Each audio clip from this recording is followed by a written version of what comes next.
आयोगका तर्फबाट विषयवस्तुहरू प्रस्तुत गरिदिनु हुन म माननीय प्रमुख आयुक्त। निर्वाचन आयोगले मङ्सिर 4 गते एकै चरणमा हुने प्रतिनिधि सभा तथा प्रदेश सभा सदस्य निर्वाचन 2079 को तयारी कार्य लगभग पूरा गरिसकेको छ। यो निर्वाचनमा प्रतिनिधि सभातर्फ पहिलो हुने निर्वाचित हुने निर्वाचन प्रणालीका लागि 2412 जना उम्मेदवार चुनावी प्रतिस्पर्धामा हुनुहुन्छ। यसैगरी प्रतिनिधि सभाको समानुपातिक निर्वाचन प्रणालीतर्फ 2179 उम्मेदवारको नाम अन्तिम बन्द सूचीमा कायम गरिएको छ। प्रदेश सभातर्फ पहिलो हुने निर्वाचित हुने निर्वाचन प्रणालीका लागि 3224 जना उम्मेदवार चुनावी प्रतिस्पर्धामा हुनुहुन्छ भने प्रदेश सभाको समानुपातिक निर्वाचन प्रणालीतर्फ 3708 जना उम्मेदवारको नाम अन्तिम बन्द सूचीमा कायम छ। यसरी आसन्न निर्वाचनमा प्रतिनिधि सभा तथा प्रदेश सभाको पहिलो हुने निर्वाचन प्रणालीको लागि कुल 5636 उम्मेदवार चुनावी प्रतिस्पर्धामा हुनुहुन्छ भने प्रतिनिधि सभा तथा प्रदेश सभाको समानुपातिक निर्वाचन प्रणालीतर्फ 5907 उम्मेदवारको नाम अन्तिम बन्द सूचीमा कायम गरिएको छ। प्रतिनिधि सभा तथा प्रदेश सभाको पहिलो हुने निर्वाचन प्रणालीका लागि 4,06,05,000 मतपत्र र प्रतिनिधि सभा तथा प्रदेश सभाको समानुपातिक निर्वाचन प्रणालीका लागि 3,98,16,500 गरी कुल 8,04,21,500 मतपत्र छपाई गरी ढुवानी गरिसकिएको छ। पर्यवेक्षणद्वारा निर्वाचनको विश्वसनीयता अभिवृद्धि गर्न 44 वटा राष्ट्रिय संस्थाका 7,207 जना र 2 वटा अन्तर्राष्ट्रिय संस्थाका 12 जना समेत गरेर 7,219 जनाले पर्यवेक्षण गर्ने अनुमति लिइसक्नु भएको छ। त्यसै गरेर भारत, बङ्गलादेश, भुटान र मालदिप्सका प्रमुख निर्वाचन आयुक्त र श्रीलङ्का र दक्षिण कोरियाका निर्वाचन आयुक्त सहितको टोलीले पनि निर्वाचनको पर्यवेक्षण गर्नेछ। नेपाल स्थित 18 वटा कूटनैतिक नियोगका विभिन्न समूहले समेत मतदानको दिन अवलोकन गर्ने गरी आवश्यक व्यवस्था मिलाइएको कुरा म यहाँहरूलाई जानकारी गराउन चाहन्छु। मतदानका लागि मतपत्र र निर्वाचन सामग्री सहित करिब 2,46,960 कर्मचारी एवं आवश्यकता अनुसारका सुरक्षाकर्मी मतदान स्थलमा पुगिसकेका छन्। मतदान केन्द्रमा पुगेका मतदान अधिकृतबाट सर्वपक्षीय बैठक राख्ने, मतदान केन्द्रको क्षेत्र तोक्ने, प्रचार प्रसार गर्न निषेध गरेको सूचना प्रकाशित गर्ने, शान्ति भङ्ग गर्न निषेध गरेको सूचना प्रकाशित गर्ने, मादक पदार्थ निषेध गर्ने तथा हात हतियार लिएर हिँड्न वा प्रयोग गर्न नदिने लगायतका विषयमा अब आवश्यक तयारी र व्यवस्था गर्नेछ। त्यसै गरी आगामी 2 दिनभित्र मतदानमा खटिएका कर्मचारी सुरक्षाकर्मीहरूबाट मतदान केन्द्रको निर्माण कार्य सम्पन्न हुनेछ। मतदान केन्द्र निर्माण गर्दा लैङ्गिक समावेशी, अपाङ्गता मैत्री, सुत्केरी, गर्भवती, ज्येष्ठ नागरिक, बिरामी र अशक्त मतदाताका लागि सहज हुने गरी बनाउन आयोगले आवश्यक निर्देशन दिएको छ। मतदान सुरु हुने दिनभन्दा 48 घण्टा अघिदेखि मतगणना सम्पन्न नभएसम्म मदिरा बिक्री वितरण तथा सेवन गर्ने गराउने कार्यलाई पूर्ण रूपले निषेध गर्ने व्यवस्था मिलाउन जिल्ला आचार संहिता अनुगमन समिति र स्थानीय प्रशासनलाई सक्रिय बनाइएको छ। नेपाल प्रहरी, सशस्त्र प्रहरी बल, राष्ट्रिय अनुसन्धान विभाग, अन्य सरकारी निकायका स्थानीय तहमा रहेका कार्यालय तथा निर्वाचन सुरक्षामा खटिएका सुरक्षाकर्मीलाई समेत मदिरा बिक्री वितरण, ओसार पसार तथा सेवन गर्ने गराउने कार्यको सूक्ष्म अनुगमन गरी आवश्यक कारबाहीको व्यवस्था मिलाउन पनि निर्देशन दिइएको छ। मतदान हुने दिनभन्दा 48 घण्टा अघिदेखि मतगणनाको काम पुरा नभएसम्म निर्वाचन प्रचार प्रसार लगायत कुनै पनि प्रकारका छलफल, अन्तर्क्रिया, सभा सम्मेलन, कार्यशाला, गोष्ठी तथा मस्तिष्क मन्थन लगायतका कुनै पनि विधि, प्रक्रिया वा माध्यमबाट मत माग्न र निर्वाचन प्रचार प्रसार गर्न पाइँदैन। त्यसै गरी यस अवधिमा सामाजिक सञ्जाल, अनलाइन, छापा वा अन्य कुनै माध्यमबाट राजनीतिक दल र उम्मेदवारको पक्ष वा विपक्षमा कुनै सन्देश, सूचना वा प्रचार प्रसार सामग्री पोस्ट गर्न, सेयर गर्न गराउन समेत नपाइने व्यवस्था छ। त्यसैले आयोगले सामाजिक सञ्जाल तथा अनलाइन मार्फत गरिएका निर्वाचन प्रचार प्रसार सम्बन्धी विज्ञापनहरू, यस अगाडि गरिसकिएका विज्ञापनहरू हटाउन निर्देशन दिइसकेको छ भने यस्ता विज्ञापनको अनुगमन गर्न विज्ञापन बोर्डलाई निर्देशन दिएको छ।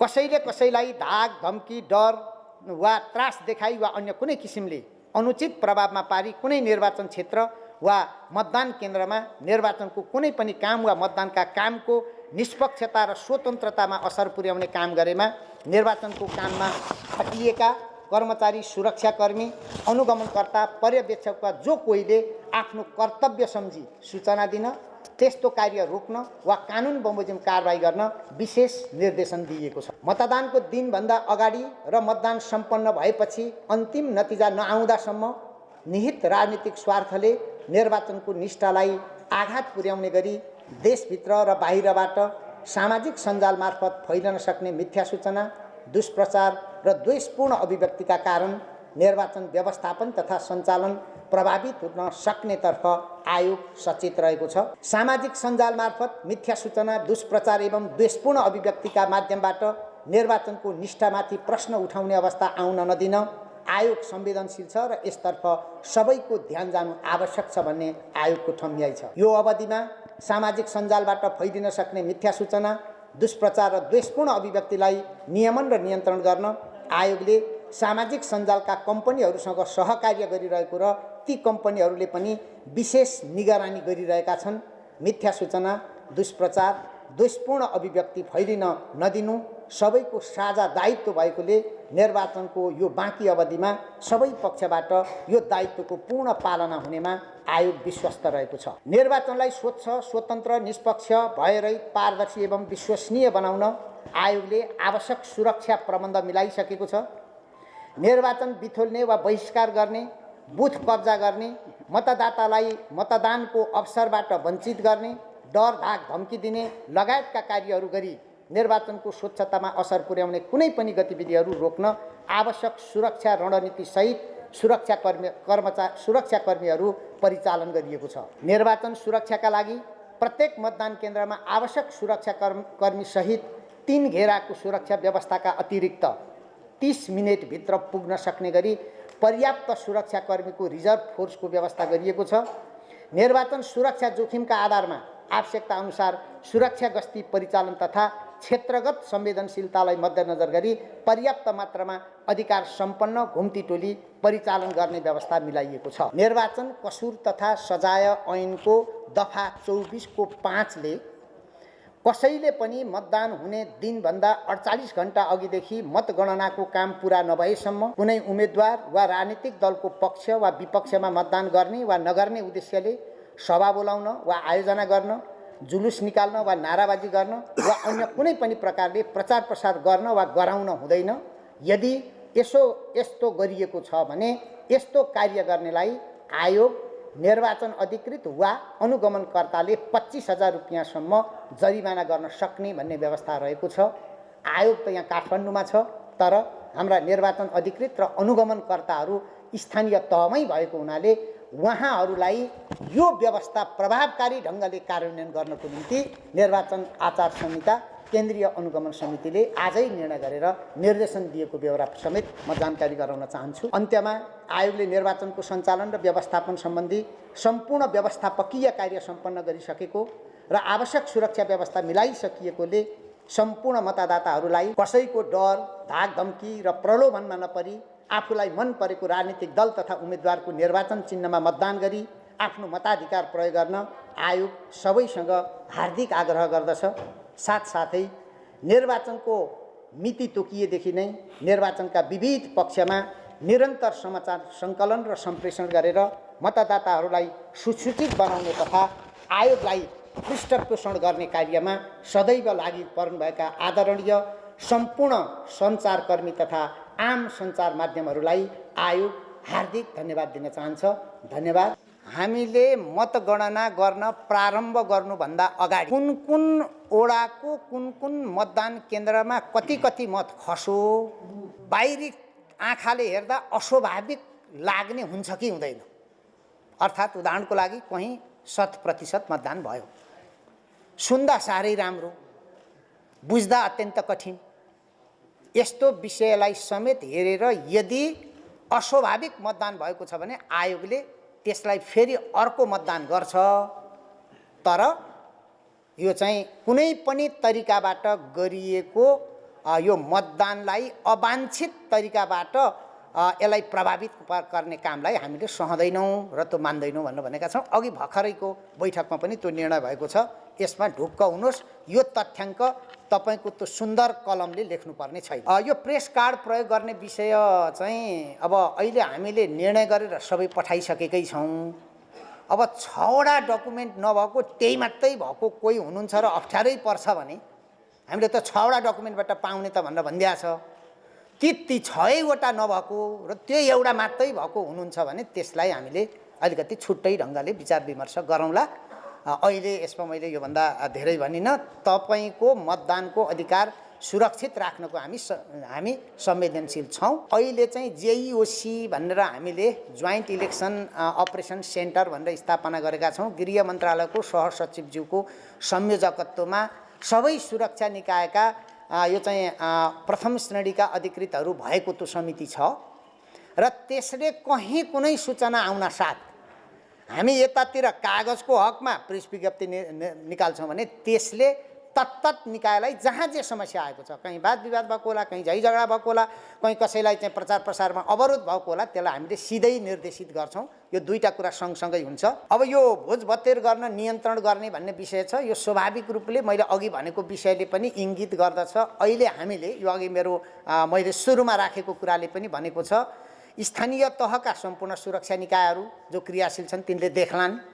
अहिले खटिएको चाहिँ मोबाइल टिम, त्यसै गरेर सुरक्षाको निम्ति खटिएका कर्मचारी लगायत जो कोहीले पनि त्यसलाई आफ्नो कर्तव्य सम्झेर हामीलाई सूचना दिनुहोस्, कारबाही गर्ने निकायले कारबाही गर्नुहोस् भनेर भनेका छौँ। त्यसकारण यो सम्पूर्ण रूपले निषेधित छ। अब अघि यहीसँग रिलेटेड तपाईँले एउटा प्रश्न चाहिँ सोध्नुभयो, कसैको भोलि नै बर्थडे परेछ, धुमधामले बर्थडे मनाउँछु भनेछ, बाहिर निस्किन पाएन। अब भित्रै गर्ने कुरालाई, घरभित्रको कुरालाई आयोगले त्यति धेरै हेर्न पनि हुँदैन होला। यसलाई पनि तपाईँहरूको सुझाव पाऊँ। बाहिर निस्किएर को चाहिँ अब चाहिँ गएर म चाहिँ यही बेला बर्थडे छ उम्मेदवारको, अब अरूले गरेकोलाई पाइयो है। फेरि अरूको विषयमा मैले भनेको छैन। उम्मेदवार, राजनीतिक दल अर्थात् निर्वाचनमा प्रभाव पार्ने व्यक्तिहरू सकेसम्म यो 3-4 दिनभित्र जन्मिएका नपरुन् है भन्ने अपेक्षा छ। परिहाले भने पनि भित्रै बसेर जे गर्नुपर्ने छ गरून्। बडा राम्रो चाहिँ एउटा जिज्ञासा राख्नु भएको छ। पहिले बुथ कब्जा भएका ठाउँमा के गर्ने, यो क्वेसन चाहिँ अप्ठ्यारो। पहिले नि बुथ कब्जा भएका ठाउँमा त हामीले फेरि चुनाव गरिहाल्यौँ नि, अस्ति 86 ठाउँमा गरेकै हो। तर तपाईँको सङ्केत के हुनसक्छ भने अलिकति अस्वाभाविक मतदान भएका ठाउँहरू हुनसक्छ यो। त्यसकारण अहिले हामीले संवेदनशील मतदान केन्द्रहरूको व्याख्या विश्लेषण गर्दा त्यहाँ भएका गतिविधिहरूका अतिरिक्त 64 सालदेखि 79 सालसम्ममा भएका त्यहाँका घटनाहरू साथसाथमा अलिकति अस्वाभाविक मतदान भएका केही स्थलहरूलाई समेत विशेष सूचीमा राखेका छौँ। त्यो दिन हामीले केही ठाउँहरूमा हवाई गस्ती पनि गर्नुपर्छ भनेर त्यो पनि आवश्यक तयारी गरेका छौँ। त्यसकारण कहीँ कतै कसैले यो बुथ कब्जा गरेर जित्छु भन्ने सोचाइ नराख्दा हुन्छ। बुथ कब्जा गरेर जितेर आउनेले तपाईँ हाम्रो हित र समृद्धि गर्दैन, त्यो त बेइमान हो नि। लोकतन्त्रलाई माथि बेइमान गर्नेहरूले यो मुलुकको समृद्धि, लोकतन्त्रको विकास, हाम्रा कुरा यी चाहिँ निर्वाचनको स्वच्छतामा काम गर्दैनन्। त्यस्तालाई त तपाईँहरूले पनि ठाउँको ठाउँ रोक्नको निम्ति आवश्यक हामीलाई चाहिँ सूचना पनि दिनुहोस्, हामी पनि त्यसमा चाहिँ जान्छौँ। अब यो सीमा सुरक्षाको व्यवस्था चाहिँ 72 घण्टादेखि रोक्ने भनेर अब त्यो दुई देशको चाहिँ हाम्रो चाहिँ तत्तत ठाउँका साथीहरूले निर्णय नै गरिसक्नु भएको छ। मलाई लाग्छ अहिले यो बन्दै भइसकेको अवस्था छ, यसमा हामीलाई कुनै त्यत्रो ठुलो इस्यु छैन।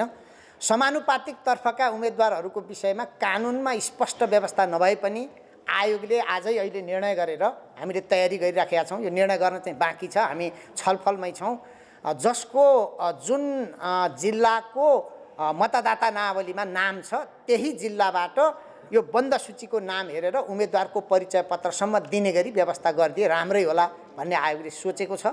यसलाई हामीले सम्बन्धित प्रदेश तथा जिल्ला निर्वाचन कार्यालय मार्फत त्यो बन्दोबस्त गर्न प्रयास गर्छौँ। अब मतदाताको नाउँमा अरूले मतदान गर्न पाउने भन्ने कुरै भएन। जो अशक्त मतदाता हुनुहुन्छ, दृष्टिविहीन हुनुहुन्छ, बिरामी वा अन्य कारणले काम गर्न नसक्ने चाहिँ के अरे मत दिन नसक्ने हुनुहुन्छ, उहाँहरूको हकमा आफैसँग आएको एका घरको, ऐनले नै भन्छ त्यो एका घरको उहाँको सहयोगी र त्यो भएन भने त्यहाँको निर्वाचन मतदान अधिकृतले चाहिँ त्यो मतदान कक्षमा गएर उहाँले भनेको ठाउँमा मतदान गरिदिने भन्ने कानुनी व्यवस्था छ। त्यसकारण अब कहीँ कसैले यतिजनाको त म हाल्न पाऊँ, हामीले त सुनेका यतिजनाको चाहिँ फलानालाई दिउँ, यति चाहिँ हामी गर्छौँ नि भन्ने यदि कसैले गर्छ भने हरेक मतदाता बराबरी हो। सबैले मतदान गर्न जान्दछन्, सक्छन्। जान्दैनन् भने ती सुदेर गर्न पाइने व्यवस्था भएको हुनाले अब वारेस राखेर मतदान गर्ने दिन गए। पर्सामा भेटिएको चाहिँ मतपत्र भन्नुभयो त्यो नक्कली भनेपछि चाहिँ त्यस्तै भयो भने नक्कली हो हैन। हाम्रो जस्तै मतपत्र निस्केको होइन, त्यो कहाँ कतै रुम रङै मिल्दैन। त्यसकारण त्यो निर्वाचन आयोगको नक्कली मतपत्र भन्ने खाले छैन। हामीले हेऱ्यौँ त्यसलाई पनि, त्यो धेरै फरक छ। आयोगको मतपत्र छुट्टै छ, त्यसकारण चिन्नै फरक छन्। त्यसकारण यदि कसैले नमुनाको रूपमा बनाएर प्रचार प्रसारको सिलसिलामा गरेको भए त्यो भिन्दै विषय हो। हाम्रो जस्तै मतपत्र नक्कली मतपत्र छापेर ल्याउन सक्ने मिसिन छ जस्तो हामीलाई लाग्दैन। हामी यसमा अत्यन्त ढुक्क छौँ। तपाईँहरू ढुक्क हुनुहोस्।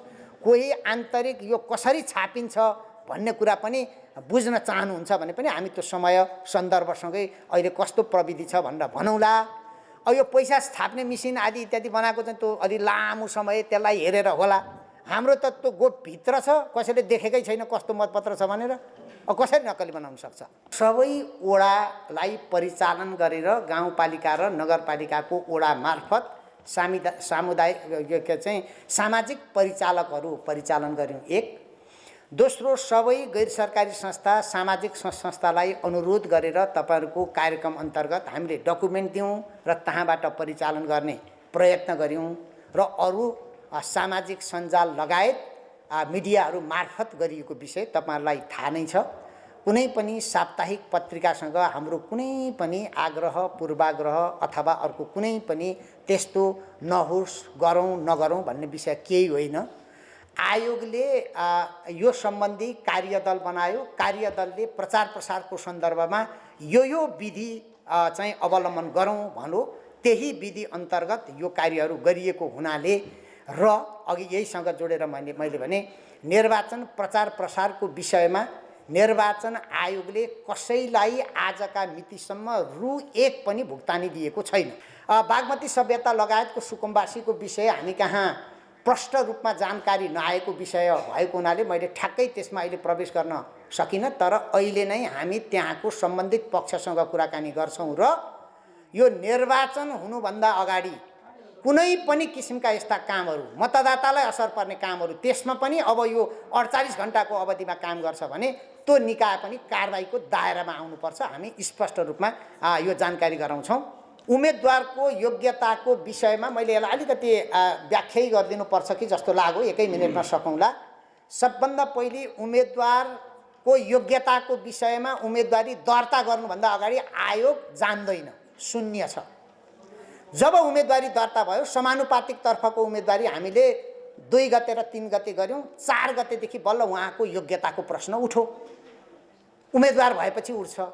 प्रत्यक्ष तर्फको हकमा हामीले 23 गते उम्मेदवारी दर्ता गऱ्यौँ र भन्यौँ 24 गते 25 गते हामीले समय दिएर नै के भन्यौँ भने उहाँको विषयमा कहीँ कतै योग्यताको विषयमा प्रश्न छ कि भनेर हामीले सोध्यौँ, सार्वजनिक गऱ्यौँ। हामीले त्यो चाहिँ राजपत्रमा नै प्रकाशित गरेको छ। त्यो कार्यक्रममा उम्मेदवारको योग्यताको विषयमा उजुरी दिने भनेर त्यहाँ कसैले उजुरी दिएन। दियो भने तीको ती कारबाही भयो, कतिपय ठाउँमा त्यो कारबाही पनि भयो। त्यो भइसकेपछि 27 गते हामीले अन्तिम नामावली निस्क्यो उम्मेदवारको। 27 गते पछि निर्वाचनको यो चाहिँ मतगणनाको परिणाम ननिस्किएसम्मको अवधिमा सम्बन्धित निर्वाचन अधिकृतको कार्यालयमा उजुरी दर्ता हुन्छ। उसले 7 दिनको अवधि, ऐनले लेखेको भएको हुनाले ऐनमै छ, 7 दिनको अवधि दिएर स्पष्टीकरण सोध्छ। स्पष्टीकरण आयो भने त्यो स्पष्टीकरण र यदि कसैले स्पष्टीकरणको जवाफै दिएन भने त्यो सहितको डकुमेन्ट आयोगमा आउँछ।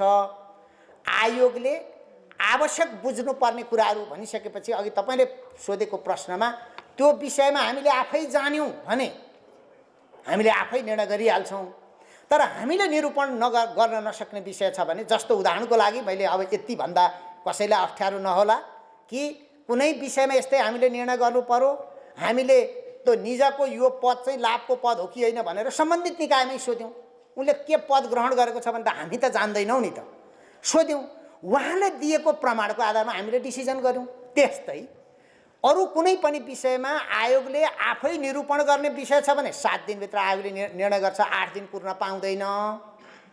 अर्को निकायलाई सोध्नुपर्ने छ भने त्यो अवधिमा हामीले सोधेर क्लियर हुन्छौँ। किन पनि हामी त्यसो गर्दछौँ भने हामीले गरेको निर्णयमाथि सम्मानित अदालतमा पुनरावेदन लाग्छ। हाम्रो निर्णयको मसी नसुक्दै अन्तरिम आदेशको झड्का खान आयोगलाई पनि इच्छा छैन, हुँदैन। तर त्यसो भनेर आयोगले आफूले गर्ने प्रशासनिक अथवा अर्धन्यायिक प्रकृतिको निर्णय नगर्न पनि सक्दैन। त्यसपछि फेरि हामी जाने बाटा हाम्रा पनि छन्। सम्झिनुहोस्, यति गरिसकेपछि कुनै उम्मेदवार क भन्ने उम्मेदवारले मत परिणाम पनि प्राप्त भयो भने त्यसपछि पनि उहाँको योग्यताको विषयमा सम्मानित सर्वोच्च अदालतमा मुद्दा लाग्छ। त्यो पनि कानुनी व्यवस्था छ। त्यो 5 वर्षे अवधिसम्म उम्मेदवार ढाँटेर, उम्मेदवारले कुनै योग्यता ढाँटेर आएको छ भने त्यो एउटा चाहिँ खतराको तरबार सधैँ त्यो घाँटीमा झुन्निराखेकै हुन्छ। कहाँबाट डिसिजन हुन्छ भन्ने कुरो मात्रै हो। अहिले हामी यति बेर आएका उजुरीहरू यो मत परिणाम चाहिँ घोषणा हुनुभन्दा अगाडिको हकमा हाम्रो निर्णयको दायराभित्र छ। हामी निर्णय जे आउँछ न्यायोचित ढङ्गले कागज पत्र प्रशासनिक डकुमेन्टहरू र त्यहाँ भएका चाहिँ प्रमाण कागजको आधारमा उपयुक्त निर्णय गर्छौँ। मैले यसमा यति भने यातायात सञ्चालनको विषय एउटा तपाईँहरूको हकमा यो होइन, मैले उहाँहरूको नि भनेर सुरु गर्दा राम्रो होला भनेको। तपाईँहरूको हकमा केही भनिरहनु पर्ने छैन, होइन, क्लियर छ नि, होइन, त्यो भनिरहेन मैले। अरू लगायत यहाँ हामीले यसलाई नचाहिने भनेर प्रश्न लेखेका छौँ र तपाईँहरूलाई पनि 3 गते तपाईँहरूलाई हाम्रो चाहिँ अनुमति चाहिन्छ भनेको हो र होइन। 3 गते त कसैकै अनुमति नलाई चलिहाल्छ नि गाडी। 3 गते हो नि त शनिबार त। त्यसकारण 4 गतेको बिहानसम्मै पनि, बिहान भनेको 4-5 बजेसम्म उज्यालो नहुनुभन्दा अगाडिसम्म हाम्रो कुनै अनुमति चाहिएन। 4 गते नै चलाउनु पर्यो भने पनि जो अनुमति प्राप्त गरेका सवारी साधनहरू छन् तिनको विषयमा पर्दै परेन अनुमति नलिनुपर्ने भनेर तोकिएकाको हकमा, लिनुपर्नेको हकमा प्रमुख जिल्ला अधिकारी ज्यूको संयोजकत्वमा रहेको समिति, मलाई लाग्छ त्यसमा पत्रकार महासङ्घको प्रतिनिधि पनि हुनुहुन्छ कि जस्तो लाग्छ, होइन, र प्राइभेट सेक्टरको प्रतिनिधि पनि हुनुहुन्छ। तपाईँहरूले निर्णय गरेर यो मतदाताको सहजताको लागि यतिसम्म गरौँ भनेर भन्नुहुन्छ भने त्यो निर्णय नै हाम्रो निर्णय हो। हामी यति ढुक्क छौँ किनभने तपाईँहरू समेत भएको समितिले नराम्रो निर्णय गर्दैन भन्ने हाम्रो विश्वास छ।